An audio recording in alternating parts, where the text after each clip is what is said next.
మాజీ MLA form హౌస్లో కాల్పుల కలకలం. హైదరాబాద్ శివార్లోని మొయినాబాద్ మరోసారి వార్తల్లో నిలిచింది.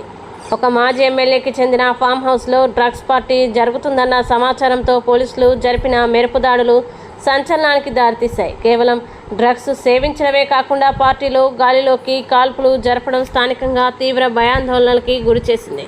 మొయినాబాద్లోని ఒక ఫామ్ హౌస్లో భారీగా డ్రగ్స్ పార్టీ జరుగుతోందని ఈగల్ టీంకి ముందస్తు సమాచారం అందింది. దీంతో అధికారులు సోదాలకు వెళ్ళగా అక్కడ ఉన్న యువకులు పోలీసుల్ని అడ్డుకొని హంగామా సృష్టించారు. పార్టీలో ఉన్న కొందరు యువకులు రివాల్వర్తో గాలిలోకి కాల్పులు జరిపినట్లు సమాచారం. పరిస్థితి ఉద్రిక్తంగా మారడంతో వెంటనే స్పెషల్ ఆపరేషన్ టీం రంగంలోకి దిగి ఫామ్ హౌస్ని చుట్టుముట్టింది.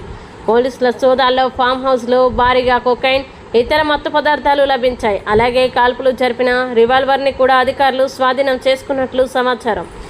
ఈ డ్రగ్స్ పార్టీకి సంబంధించి పోలీసులు ఒక మాజీ ఎమ్మెల్యేతో పాటు మొత్తం 8 మందిని అదుపులోకి తీసుకున్నారు. వీరిలో ఒక ప్రజాప్రతినిధి సహా పలువురు వీఐపీలు ఉన్నట్లు పోలీసులు అనుమానిస్తున్నారు. వీరంతా రాజకీయ పలుకుబడి ఉన్నవారే కావడంతో పోలీసులు ఈ కేసుని అత్యంత రహస్యంగా లోతుగా విచారిస్తున్నారు.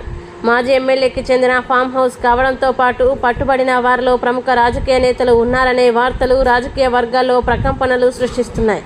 ఈగల్ టీం, ఎస్ఓటీ పోలీసులు అరెస్టు చేసిన 8 మందిని పోలీస్ స్టేషన్కి తరలించారు.